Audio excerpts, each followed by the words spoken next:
अस्सलाम वालेकुम, welcome back to my channel. Last class में हमने स्कूल्स ऑफ थॉट को स्टार्ट किया था। अब हम उसको फर्दर कंटिन्यू करेंगे। लास्ट में हमने स्ट्रक्चरलिज्म, फंक्शनलिज्म और साइको एनालिसिस को थोरोली हमने स्टडी किया था। अब बिहेवियरिज्म को कंटिन्यू करते हुए चलेंगे। तो बिहेवियरिज्म के जो पायनियर हैं, जो जिनकी कंट्रीब्यूशंस है सबसे ज़्यादा, that is JB Watson.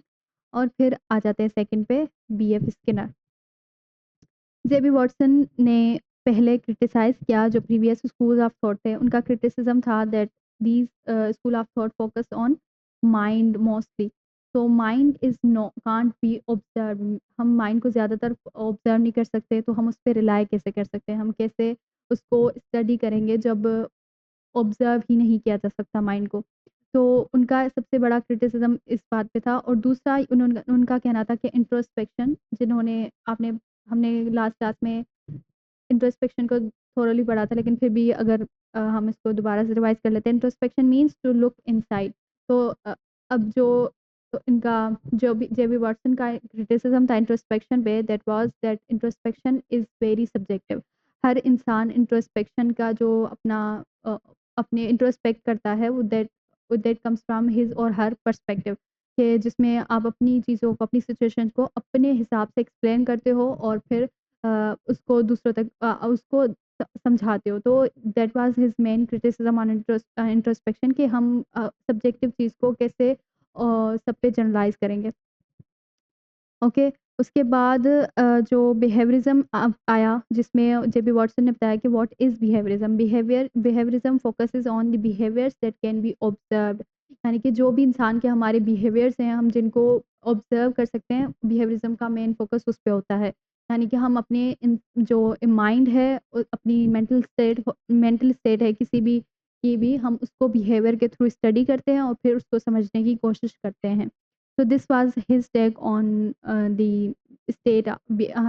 on the behavior and state of mind. उसके बाद बीएफ स्किनर ने काफ़ी सारे एक्सपेरिमेंट्स किए अपने इस आइडियोलॉजी को प्रूव करने के लिए, जिसमें सबसे पहला आ जाता है ऑपेरेंट कंडीशनिंग। ये बीएफ स्किनर का एक्सपेरिमेंट था जिन्होंने एक माउस पे किया था। But before operant conditioning there is concept of classical conditioning, जिस पे एवन पेवलव ने एक्सपेरिमेंट किया था, जिन्होंने हमें स्टिमुलस, अनकंडीशनल और कंडीशनल स्टिमुलस के बारे में बताया। अब कंडीशनल और अनकंडीशनल स्टिमुलस से पहले हम इवान पेवलोव की जो एक्सपेरिमेंट है उसको देख लेते हैं।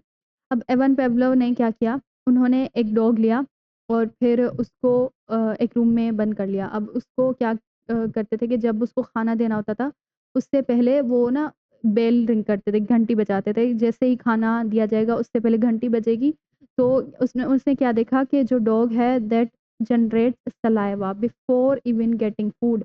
जब उसको खाना पहुँचता था उससे पहले ही उसके मुँह में पानी आने लग जाता था। यानी कि उसका ये इंडिकेशन था कि जैसे ही बेल बजेगी तो हमारे पास खाना आ जाएगा।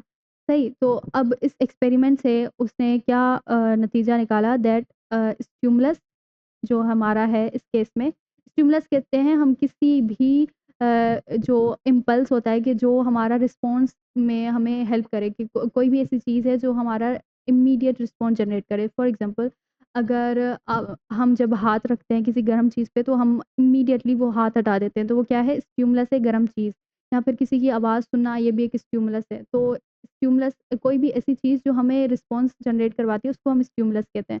और फिर अकॉर्डिंग टू इवान पेवलोव, इस एक्सपेरिमेंट के मुताबिक, कि जब भी यहाँ पे कोई स्टिमुलस होगा, अनकंडीशनल या कंडीशनल। अब अनकंडीशनल उसने क्या किसको कहा?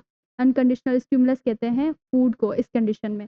इस एक्सपेरिमेंट में हमारा जो फूड है दैट इज़ अनकंडीशनल स्टिमुलस, क्योंकि हम उसको कंडीशन नहीं करे। और फिर जो बेल है दैट इज़ कंडीशनल स्टिमुलस, यानी कि उसको हमने खुद जनरेट किया है, खुद हमने उसको वहाँ पे किया है ताकि वो किसी किस्म का रिस्पॉन्स हमारे लिए जनरेट कर सके। अब जो स्टिमुलस और रिस्पॉन्स की थ्योरी है, इसमें हमारी 2 चीज़ें हैं, bell which is unconditional stimulus, और फिर उसके बाद हमारा food that is unconditional stimulus, और जिसने रिस्पॉन्स जनरेट करवाया, हमारा रिस्पॉन्स जनरेट हुआ दैट इज़ सलाइवा। दोनों चीज़ों में, फूड और फूड और बेल की वजह से क्या जनरेट हो रहा है, सलाइवा जनरेट हो रहा है। तो दैट वाज़ हिज़ एक्सपेरिमेंट। अब इस एक्सपेरिमेंट से उन्होंने क्या मतलब निकाला कि हम किसी भी बिहेवियर को इन्फ्लुएंस कर सकते हैं किसी स्टिमुलस और रिस्पॉन्स की थ्योरी के हिसाब से। अब इन्होंने ये हमें बताया कि अच्छा जब भी कोई अनकंडीशनल या कंडीशनल स्टिमुलस होगा, वो इंसान के बिहेवियर को इन्फ्लुएंस कर सकता है। That is one of the example of classical conditioning. उसके बाद काफ़ी एक्सपेरिमेंट किए बीएफ स्किनर ने, जिसमें उनका फेमस एक्सपेरिमेंट है that is on a mouse. उन्होंने क्या किया कि एक स्किनर बॉक्स लिया, स्किनर अपने नाम के हिसाब से ही उन्होंने उस बॉक्स को नाम दिया स्किनर बॉक्स। जिसमें उन्होंने एक माउस को लिया और उसके जो सरफेस था उस पे करंट जनरेट करने के लिए कुछ लगाया कि जैसे ही उस बॉक्स में उन्होंने माउस को रखा, तो उसके जो सरफेस था उस पे करंट जनरेट होने लगा था। तो माउस ने क्या किया, वो एक तरफ से दूसरी तरफ मूव करने लगा क्योंकि उसको करंट महसूस हो रहा था। तो यहाँ पे साइड पे उसने क्या लगाया, लिवर लगाया कि जैसे ही माउस इधर से उधर जा रहा था तो उसका एक्सीडेंटली एक बार लिवर पे हाथ दब गया और वो लिवर इन्फ्लुएंस करता था करंट को और करंट उस वजह से रुक जाता था। तो 1-2 बार काफ़ी बार हुआ कि माउस को उस बॉक्स में रखा गया और उसने देखा कि वो पहले हाथ-पैर मार रहा है और फिर उसके बाद जब उसने लिवर लिवर को हाथ लगाया, पहली बार हुआ, दूसरी बार हुआ, तीसरी बार हुआ, उसके बाद उसका माइंड कंडीशन हो गया कि अच्छा इसको लिवर को हाथ लगाने से क्या हो रहा है, करंट खत्म हो रहा है। तो उसका माइंड कंडीशन हो गया। इस वजह से हम इसको कहते हैं ऑपेरेंट कंडीशनिंग, जो कि बेस करती है रिवॉर्ड एंड पनिशमेंट पे। अब इस स्किनर बॉक्स वाले एक्सपेरिमेंट में रिवॉर्ड या पनिशमेंट क्या है? तो बेसिकली ये तो पनिशमेंट ही है कि एक माउस को करंट जो दिया गया है जिसने उसको इसके वो जो रिस्पॉन्स है उसको इन्फ्लुएंस करवाया है किसी किस्म का एक्शन लेने के लिए, जो है कि लिवर को दबाना। ठीक है, अब इसको हम अपनी सिचुएशन में कैसे देख सकते हैं, अपनी रियल लाइफ में कैसे रिलेट कर सकते हैं?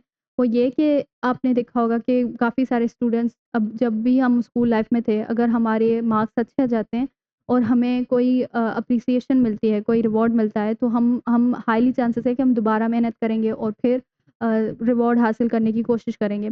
उसी तरफ अगर हम कोई गलती कर लेते हैं, तो हमें कभी पनिशमेंट मिलती है अपने बड़ों से या फिर टीचर से या फिर सोसाइटी से, तो हाईली चांसेस हैं कि दोबारा उस एक्शन को रिपीट नहीं किया जाएगा। तो this is one of the example कि हमारे बिहेवियर इन्फ्लुएंस हो रहा है हमारी रिवॉर्ड और पनिशमेंट की बेसिस पे। ठीक है? So these were the two main concepts of behaviorism जो कि एवन पेवलोव और स्किनर बीएफ ने एक्सप्लेन किए थे अपने एक्सपेरिमेंट्स के थ्रू। उसके बाद बिहेवियरिज्म ने काफ़ी सारी एप्लीकेशंस दी जिनको आज भी हम यूज़ करते हैं। That one of the its application is behaviour modification techniques, जो कि बिहेवियर को बेहतर बनाने के लिए यूज़ की जाती है। जैसे कि अगर हम आज के टाइम पे देखें कि हमारा जो योगा वाला सिस्टम है या फिर ब्रीथिंग एक्सरसाइजेज़ हैं, ये हमारी एंग्ज़ायटी को, हमारी मेंटल स्टेट को बेहतर बनाने के लिए हमें हेल्प करती हैं कि हम अपने बिहेवियर को किस तरीके से मॉडिफ़ाई करें। कुछ टेक्निक्स ऐसी यूज़ की गई कि जिसमें इंसान का बिहेवियर मॉडिफ़ाई किया जा सकता है। उसके बाद एजुकेशनल प्रैक्टिसेज़, यानी कि हम एजुकेशनल सेटिंग्स में काफ़ी स्टूडेंट्स को प्रैक्टिसेज़ करवाते हैं कि जो उनको सीखने में भी हेल्प करते हैं और उसको उसके माइंड को कंडीशन करते हैं कि वो बेहतर से बेहतर चीज़ें कर सके। उसके बाद इस पे बिहेवियरिज़्म पे काफ़ी सारे क्रिटिसिज़म्स भी हुए। उसके पहला जो क्रिटिसिज़्म था that was over emphasis on observable behaviour, कि उनका पूरा का पूरा जो फ़ोकस था वो था कि बिहेवियर को किस तरह ऑब्ज़र्व किया जाए, ओवर्ट हो या कोवर्ट हो। ओवर्ट कोवर्ट का मतलब होता है, overt means that the behaviour that can be seen, और कोवर्ट का मतलब होता है दैट कांट बी सीन। जैसे कि कोई कोई क्या सोच रहा है, हम उसको देख नहीं सकते, समझ नहीं सकते, तो उसको ओवर्ट और कोवर्ट बिहेवियर कहा जाता है। तो इन पे ये क्रिटिसिज़्म था कि उनका पूरा फ़ोकस जो है that is on observable behaviour, और फिर उसके बाद उनका जो नेग्लेक्ट है ऑन मेंटल स्टेट और इंटरनल मेंटल स्टेट को पूरी तरीके से इग्नोर कर देना, इमोशनल स्टेट को, उसके बिलीव्स को कि ये सब चीज़ें किस तरीके से हमारी मेंटल हेल्थ को इन्फ्लुएंस करती हैं। तो these were the some क्रिटिसिज़म्स on बिहेवियरिज़्म। तो इसकी वजह से हमने हमारे पास एक दूसरा पर्सपेक्टिव आया दैट इज़ ह्यूमनिस्टिक पर्सपेक्टिव, या जिसको हम humanistic psychology as a subject भी पढ़ते हैं। अब ह्यूमनिस्टिक जो पर्सपेक्टिव है that emphasis on personal growth and self actualisation. अब पर्सनल ग्रोथ में क्या की बात आती है, दैट इज़ कि इंसान की जो मेंटल स्टेट है या इंसान की जो मेंटल ग्रोथ है, उस पे हमारी जो ह्यूमनिस्टिक साइकोलॉजी है पूरा फ़ोकस करती है कि किस तरीके से एक इंसान अपने हाई पोटेंशियल तक पहुँच सकता है। उसको हम पॉज़िटिविटी की तरफ कैसे ला सकते हैं।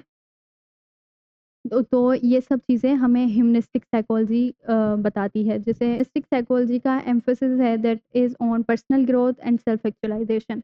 अब पर्सनल ग्रोथ से क्या मुराद है? तो personal growth means to the person's high potential, के इंसान का अपना जो पोटेंशियल है किसी भी चीज़ को बेटरमेंट की तरफ लाना, अपनी मेंटल स्टेट को बेहतर करना, अपने आप को ग्रो करना मेंटली, स्पिरिचुअली और फिर हर एरिया में अपनी लाइफ़ के। तो जब तक वो मेंटली ग्रो करेगा तो उसको हम कहते हैं personal growth and self actualization. Self actualization का दूसरा मतलब होता है to better the most that can be a person reaching on his or her high potential, के अपने अंदर के हाईएस्ट पोटेंशियल तक पहुँचने को हम सेल्फ एक्चुअलाइजेशन कहते हैं।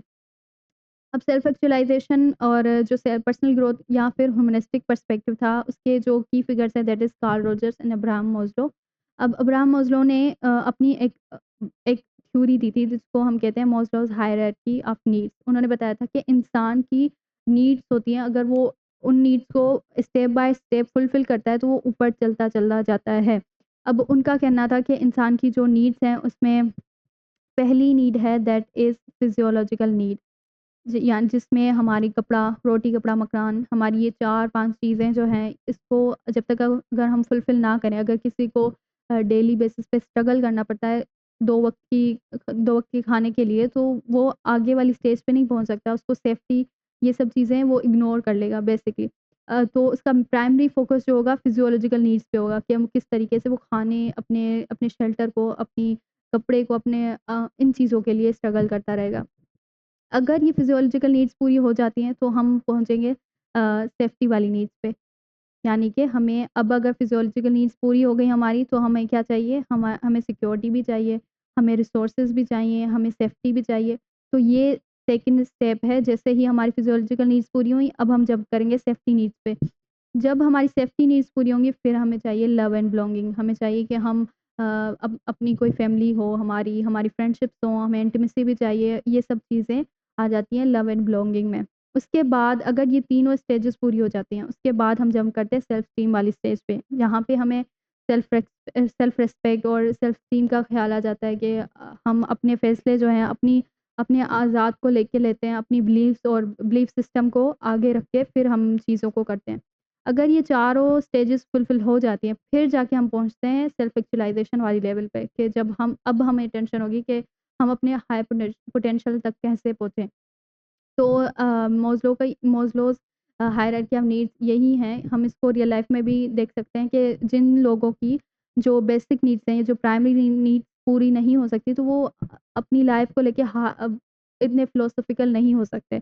अगर आपकी प्राइमरी टेंशन ही आपका घर, रोटी, कपड़ा, मकान है, जो कि बहुत ज़्यादा ज़रूरी है इंसान के लिए, अगर वो किसी की पूरी नहीं हो रही, तो वो अपनी आप को इस लेवल तक किस तरीके से लेके जाएगा। वो सब फिर बहुत ज़्यादा एंड में आ जाती हैं ये सारी चीज़ें, कि जबकि आपका फ़ोकस ही प्राइमरी फ़ोकस आपकी फिज़ियोलॉजिकल नीड्स पे है। तो इसको हम अपनी रियल लाइफ़ में भी देख सकते हैं, इसको उस तरीके से इम्प्लीमेंट करके समझ सकते हैं। और ये क्वेश्चन काफ़ी ज़्यादा हमारे एग्ज़ाम्स में भी आ जाता है, तो this is one of the important questions. उसके बाद कार्ल रॉजर्स की बात आ जाती है that he also explained about positive psychology, और उन्होंने बात की अनकंडीशनल पॉज़िटिव रिवॉर्ड। अब कार्ल रॉजर का कहना था कि जब हम इंसान के जो किसी भी इंसान को हम होप देते हैं, किसी भी इंसान को हम मेंटली होपफुल बनाते हैं, पॉजिटिव पर्सपेक्टिव देते हैं, तो वो अपने आप को सेल्फ ग्रोथ की तरफ लेके जा सकता है, वो ज़्यादा से ज़्यादा ग्रो करता है। अगर हम लाइफ को पॉजिटिवली देखें, ज़्यादा से ज़्यादा पॉजिटिव हमारा एटीट्यूड हो टुवर्ड्स लाइफ, तो हम ज़्यादा बेहतर इंसान बन सकते हैं और सेल्फ एक्चुअलाइजेशन वाली लेवल तक जा सकते हैं। अब इन्होंने जो ह्यूमनिस्टिक साइकोलॉजी है उसने ग्रो किया है that is in client central therapy. अब क्लाइंट सेंटर्ड थेरेपी का मतलब क्या है? दैट इज़ कि जिसमें हम जो क्लाइंट है उसके ऊपर फ़ोकस करते हैं rather than focusing on his और हर प्रॉब्लम्स, के जो हमारा प्राइमरी फ़ोकस होता है that is client, not his problems. हमारा जो फ़ोकस है दैट इज़ क्लाइंट, इसीलिए हम कहते हैं क्लाइंट सेंटर्ड थेरेपी, यानी कि फ़ोकस पूरा का पूरा हम किस पे करेंगे? क्लाइंट पे करेंगे। उसके मसलों पे नहीं करेंगे, उसकी उसकी मेंटल स्टेट को, उसकी मेंटल जो पोटेंशियल है उसको हम ज़्यादा से ज़्यादा बेहतर बनाने की कोशिश करते हैं जब उसको थेरेपी दी जा सकती है। उसके बाद इस पे भी काफ़ी सारे क्रिटिसिज़म्स हुए, जिसमें पहला आ जाता है that emphasis on subjective experiences, यानी कि जो ह्यूमनिस्टिक साइकोलॉजी वालों का एम्फसिस था that was on subjective experiences, के हम हर इंसान के अपने-अपने एक्सपीरियंसेस, अपनी-अपनी इंडिविजुअल थॉट्स, इंडिविजुअल पर्सपेक्टिव्स पे फ़ोकस किया जाता था। तो ये सब चीज़ें ज़्यादा प्रैक्टिकल नहीं होती। इस वजह से ह्यूमनिस्टिक साइकोलॉजी को जब तक हम बड़ी-बड़ी स्टडीज़ को जनरलाइज़ नहीं कर सकते कि अच्छा हम सब इंसानों पे ये सब चीज़ें अप्लाई होती हैं।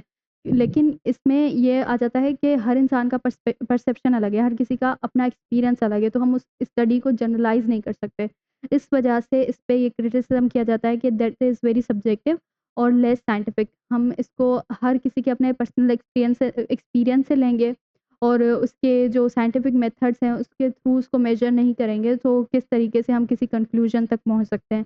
तो these were the few criticisms on humanistic psychology.